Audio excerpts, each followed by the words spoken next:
UGC के नए नियमों का लगातार छात्र विरोध कर रहे थे और आज सुप्रीम कोर्ट ने छात्रों को राहत दी है, मामले में रोक लगा दी है। बड़ी लंबी आप लोगों ने लड़ाई लड़ी।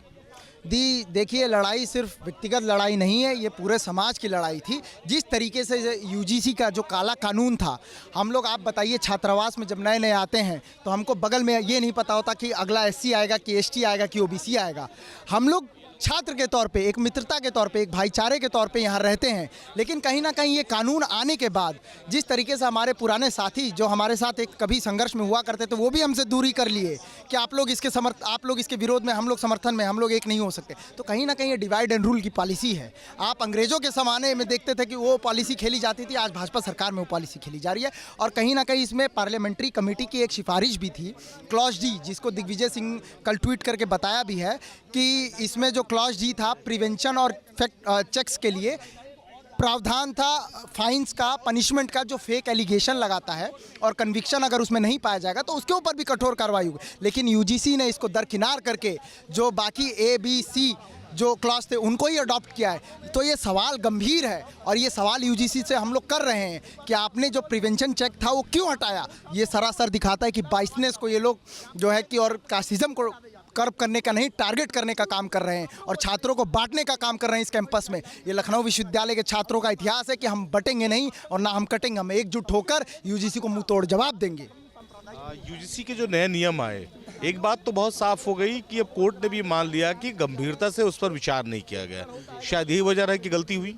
जी, बहुत सारी गलतियाँ थी, उससे बिना विचार किए, बिना किसी सोच विचार के ये डायरेक्ट नियम थोप दिया गया हम छात्रों पे। और ये कहीं ना कहीं हम लोगों के लिए एक श्राप जैसा था। अगर ये इम्प्लीमेंट हो जाता तो सभी छात्र एक दूसरे के अगल बगल बैठने में, एक दूसरे के साथ चलने में सक जाते और होने भी लगा था। अभी आप देख भी रहे थे कि एससी का अलग जा रहा, ओबीसी का अलग, हम लोग सवर्णों से लोग दूरी बना रहे थे। साथ रहने वाले छात्रों में ही मतभेद पैदा हो गया था। एक ही जिले के रहने वाले, एक ही स्कूल में पढ़ने वाले, एक यूनिवर्सिटी में पढ़ने वाले छात्रों के। मैं यूनिवर्सिटी का क्या बताऊं, मेरी खुद की क्लास में जो मेरे क्लास के जिनको इसमें प्रोटेक्शन मिली थी इन नई गाइडलाइंस में, वो सबके सब सवर्ण छात्रों के खिलाफ हो गए थे एकदम। उनका कहना था कि बिल्कुल हमारे साथ जो भेदभाव हुआ उस पर होना चाहिए। लेकिन कई ऐसे छात्र थे जो इन नियम गाइडलाइंस का विरोध भी कर रहे थे। वो कह रहे थे कि इससे बंटवारा हो रहा है। जो सवर्ण छात्र थे वो कह रहे थे कि इससे बंटवारा बढ़ेगा। ये जो रिग्रेसिव गाइडलाइंस थी, इसके बारे में बता दूं कि ऐसी रिग्रेसिव गाइडलाइंस लाने से ये बाहरी स्तर पे भले दिख रहा हो कि इससे कम होगा, डिस्क्रिमिनेशन कम होगा, लेकिन इससे जो छात्रों के इनर थॉट में होता है उसमें डिस्क्रिमिनेशन बढ़ता ही है। ऐसे रिग्रेसिव गाइडलाइन से मतभेद पैदा होता है। एक साथ बैठ रहे हैं, एक कैंटीन में खाना खा रहे हैं, एक हॉस्टल के कमरे में रह रहे हैं, लेकिन इस यूजीसी के नए कानून से एक मतभेद पैदा होता हुआ दिखाई पड़ रहा था। कई जगह देखा कि कुछ लोग विरोध कर रहे हैं तो कुछ उसके पक्ष में खड़े हुए लोग थे। हाँ, उसमें क्या था कि कई ओबीसी एससी एसटी के हमारे मित्र जो थे वो इस चीज़ का विरोध भी कर रहे हैं, हमारे साथ आके वो प्रदर्शन भी कर रहे हैं और बता रहे हैं कि हम छात्र को बांटिए मत, हम छात्र एक साथ एक थाली में खाना खाने, एक कमरे में, जो हॉस्टल में देख रहे, कोई एससी है, कोई ओबीसी है, कोई जनरल है, एक साथ सब लोग भाईचारा के नाते से रह रहे हैं। तो ये चीज़ कहीं ना कहीं ख़त्म हो रहा था और बहुत खुशी का माहौल है। अभी देखिए जो सुप्रीम कोर्ट का जो आया हुआ है स्टे, इस पर लगा दिया गया, रोक लगा दिया गया है। तो इस चीज़ को लेके कहीं ना कहीं अब खुशी भी है छात्रों के अंदर कि अब जो नया कानून जिस तरीके से अगर इसमें संशोधन होकर आएगा उसमें छात्रों को उम्मीद है कि कहीं ना कहीं सवर्ण छात्रों को भी इसमें हित के लिए ध्यान रखा जाएगा। जब हम विश्वविद्यालय में आते हैं, मैं भी इसी विश्वविद्यालय का छात्र रहा हूँ, तो उस वक्त हमें पता नहीं होता कि हमारे साथ हमारे क्लास में पढ़ने वाला किस जाति से होगा, हमारे साथ हॉस्टल में रहने वाला किस जाति से होगा। शायद सोचने की ज़रूरत भी नहीं पड़ती थी। जातियां जो है विश्वविद्यालय से निकलने के बाद तय होती थी कौन किस जाति का है, कम से कम विश्वविद्यालय स्तर पर नहीं होता था। लेकिन वो एहसास दिलाया इस यूजीसी ने कि विश्वविद्यालय में भी अगर इस तरह की पॉलिसी चल रही है कि लोगों को जातियों में बांटा जाए। देखिए, मैं आपकी बातों को समर्थन करता हूँ और आपने ये बात सही कहा। विश्वविद्यालय हो या महाविद्यालय हो या फिर विद्यालय हो, इसमें सभी पढ़ने वाले जो छात्र होते हैं उनकी जाति सिर्फ एक होती है, छात्र की जाति। और यूजीसी ने जो हमें आपस में भाईचारे की बंटवारे के जो फरमान लेकर आया था उसको सुप्रीम कोर्ट ने लतार लगाया है, जिसका हम लोग साधुवाद करते हैं, धन्यवाद करते हैं। और अभी आपने देखा होगा कि हम लोगों ने एक दूसरे को मिठाई बांटकर, इसमें मिठाई खाने वाले और खिलाने वाले सिर्फ जनरल छात्र नहीं थे, इसमें हर वर्ग के छात्र थे भी हमारे साथ, आपने ये देखा होगा। और जो हमारे ये बंटवारे की जो फरमान थी इसको लतार लगा है यूजीसी ने।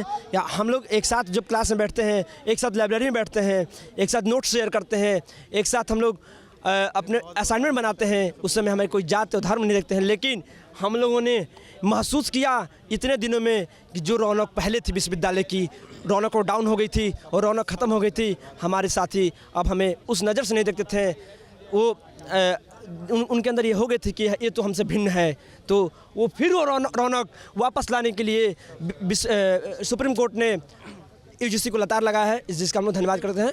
पाठशाला को बाटशाला की तरह कर दिया, सबको बांट दो, ऐसा लग रहा था जो यूजीसी का नियम था। मैंने भी उसको बहुत पढ़ा, बहुत स्टडी किया, बहुत सारी जगह खामियां थी। कौन कौन से बिंदु थे जिसका आप लोग विरोध कर रहे थे? सबसे पहले तो ये विभेदकारी कानून था। जो भी ये नियम यूजीसी द्वारा बनाई गई थी इसमें अस्पष्टता नहीं थी। इसमें सामान्य वर्ग को लेकर जो है एक शोषण करने वाला जो है दिखाया गया था। अगर उनके ऊपर कोई कार्रवाई हो, उनको भी अगर इसमें शामिल करना चाहिए था। ओबीसी, एसटी, एससी के साथ जनरल वर्ग के प्रतिनिधियों को कोई बात नहीं हो रही थी। दूसरी एक बात यह है कि अगर इन जनरल कास्ट के ऊपर कोई भी जैसे आरोप कोई लगाता था तो उनके खिलाफ जो है कोई कार्रवाई का इसमें प्रावधान नहीं था। दूसरी एक बात थी कि कोई भी अगर हमें झूठी होने पर भी कोई कार्रवाई नहीं होगी। सवाल यही है कि एक ऐसा कानून जो छात्रों के लिए शायद जरूरी भी नहीं था। बहुत सारे यूनिवर्सिटीज़ में छोटे मुद्दे होते, यूनिवर्सिटी स्तर पर तय हो जाता है, पर जो नया कानून था उस मुद्दे को और बड़ा करता। हाँ जी, सबसे पहले माननीय सुप्रीम कोर्ट का बहुत बहुत धन्यवाद जो आपने इस कानून को संज्ञान में लेते हुए छात्रों को जिस प्रकार ने यूजीसी ने आपस में बांटने का काम किया था। सबसे पहले मैं इतना खुश हूँ, आपके माध्यम से, चैनल के माध्यम से बता रहा हूँ कि मैं आज इतना खुश हूँ कि क्या बताऊँ। आज मैं जाके, जब से कानून आए, आज मैं जाके चैन से सोऊंगा। मैं यूजीसी को बता देना चाहता हूँ 2 लाइनों के माध्यम से, उस दिन भी और आज दिन भी मैं फ़र्द नहीं हूँ महफिल की, एक मुकम्मल महफिल हूँ। महफिल ना रहेगी महफिल से अगर मुझको उठाया महफिल से। बस आगे मैं कुछ बोल नहीं पाऊँगा कि तुम इतना खुश हूँ कि क्या कहूँ। छात्र एकता जिंदाबाद। बहुत बहुत धन्यवाद सुप्रीम कोर्ट का। लड़ाई लेकिन अभी लंबी चलेगी। ऐसा नहीं है कि खाली रोक लगा देने से सुप्रीम कोर्ट के यूजीसी का ये फैसला वापस हो जाएगा, यूजीसी भी अपनी तमाम तर्क देगी। तो तैयार है छात्र आगे लड़ने के लिए भी? देखिए, बिल्कुल ये चेतावनी यूजीसी समझ ले कि या तो सबके लिए समान नियम या तो फिर ये वापस होगा। एक बात, क्योंकि लखनऊ विश्वविद्यालय में हॉस्टल्स में कोई अलग से किसी जात की व्यवस्था नहीं की गई है। हर व्यक्ति एक मेस में खाना खाता है, एक कैंटीन में जाता है। ये प्रिंस प्रकाश भैया हैं, एनएसवाई के कार्यकर्ता हैं, नेता हैं। मुझे नहीं पता इनकी जाति क्या है, मेरे सीनियर हैं, विश्वविद्यालय में मिलता हूँ, भैया प्रणाम कहता हूँ। ये मेरा विश्वविद्यालय का संस्कार है और सच बात है कि मैं इनकी जाति नहीं जानता हूँ क्या है, क्योंकि ये विश्वविद्यालय का कल्चर है। ऐसे तमाम लोग होंगे, मैं किसी की नहीं जात जानता हूँ। हम लोग विश्वविद्यालय में एक मेज पर बैठते हैं, एक कैंटीन में खाते हैं। और एक बात कहना चाहूँगा कि तुम उठो बढ़कर गिरा दो बीच की दीवार को, देखना ये आंगन तुम्हारा 2 गुना हो जाएगा।